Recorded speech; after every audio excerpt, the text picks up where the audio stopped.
No, I want to keep it really casual. I just want to look in the camera, tell everyone that we're going to start doing more consistent video updates, talk about the new portal, and have a quick, honest conversation.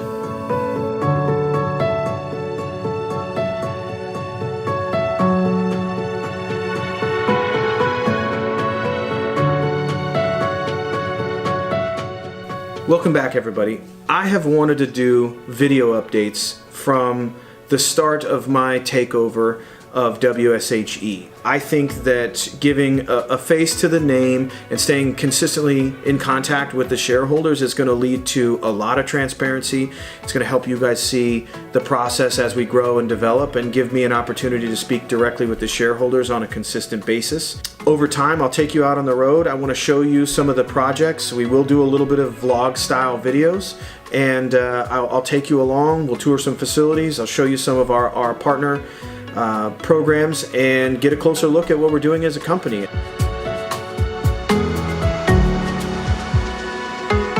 In the future, I think we'll pick a topic, we'll touch on a couple of highlights, and then we'll explore that topic, whether it means bringing someone in, maybe it's one of our board members, maybe it is an industry expert in a particular field, but I do want to get a little more topic focused. But to jumpstart this, I'm going to answer 5 or 6 questions that shareholders have sent in, and I'm going to keep it pretty candid and just talk directly with you about where we're at and what we're doing.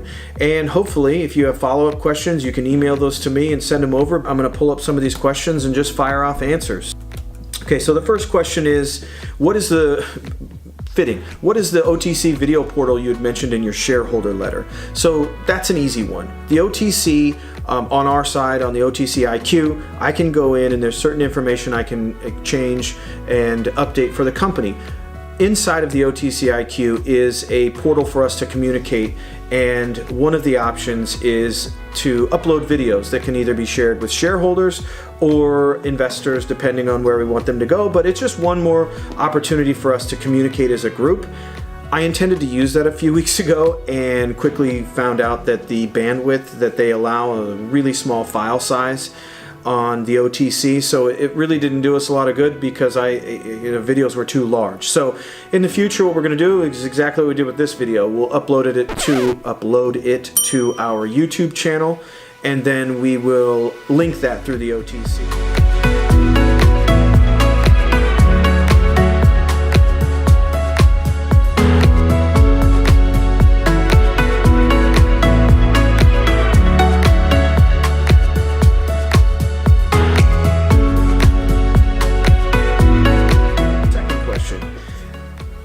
Mr. George, have you considered using a marketing group or investor relations firm? And the answer is yes. And we've been sent recommendations. We have interviewed a bunch of them. The reason I haven't been real quick to make a decision or move forward with any one specific group is due to the fact that we still have a CE hanging over us. So until we're a fully reporting issuer, I don't think it's in our best interest to be marketing ourselves or really pushing any boundaries. Many have commented on the fact that we're being too conservative.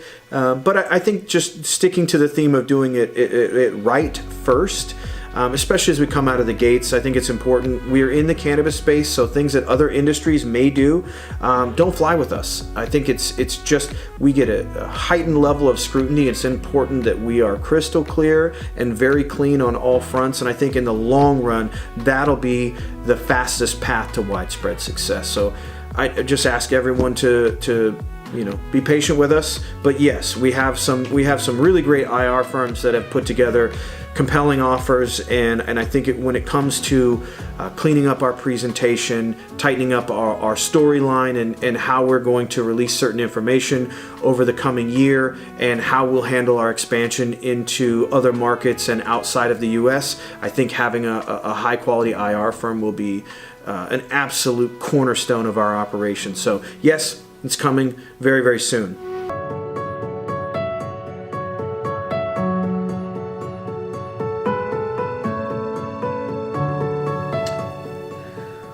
Next up, question number 3, where are the financials? That question is one I see a lot, and I summed that up as about 2 paragraphs that led to my summary there. The guidelines for what we need to supply the OTC are actually very simple for us to fulfill. The problem is the underlying data that feeds that information is it's derived from WSHE and its historicals, and there are some carry forward tax losses that are really beneficial to our company. I'm trying to preserve those as much as possible. So as we've spun off companies out of WSHE, many of them happened many years ago, but there are still some losses that are associated with the connection to those companies, and that required Canadian audits and a number of things to happen that will now move over into our control, and it's a process of going through all of that data and information, making sure everything checks out, and preserving as much of those carry forward tax losses as we can. They will prove very beneficial in the coming years. So we are being, I would say, overly cautious, but again, that harkens back to my last comment or answer to the last question about where we're at and why we aren't using a marketing firm yet. So all of this kind of comes back to what I'm just going to wrap questions 4 and 5 into one answer. And number 4 is essentially, can we have an update on the CE? This question is asked almost daily. I fully understand why the CE being removed is important. I don't know that anyone knows that better than myself, because I have most of the conversations with potential investors. Every acquisition or attempted acquisition we make or partnership we explore, the CE comes up. I just want you to know there's no intention on our part to slow play this or play games with restrictions or share issuance or anything like that. This is a matter of making sure that we roll this out very, very cleanly out of the gates. And I understand, I get it every day. I'll see a message from somebody saying, hey, this isn't that hard. Why would it possibly take this long?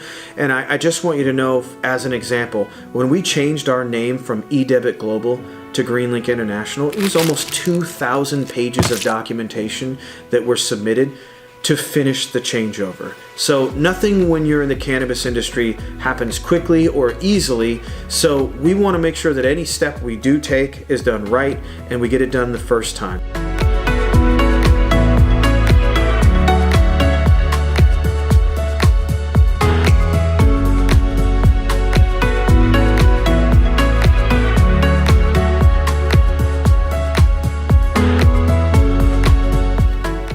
So the last question, I was going to skip this, but I'm going to do it anyway because we're here and we're heading into a big holiday break. The last question is what does a pending software company bring to the table? And I don't think that I can answer that question in less than an hour, but in short, it offers the gardens and the garden managers or the production facilities that are making edibles. It gives all of them a solution that I think is unrivaled in the space, in that it provides all of the marijuana traceability requirements and reports those to the state as necessary.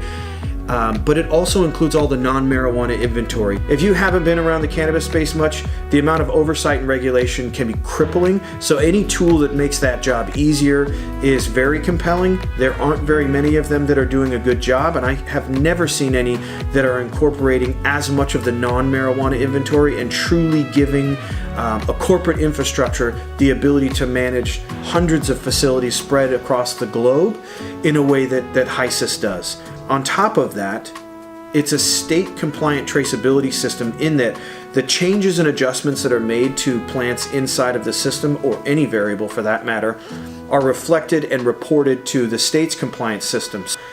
The other side of the coin is HISIS has the ability to work with the individual states or regulatory bodies to establish their traceability platforms.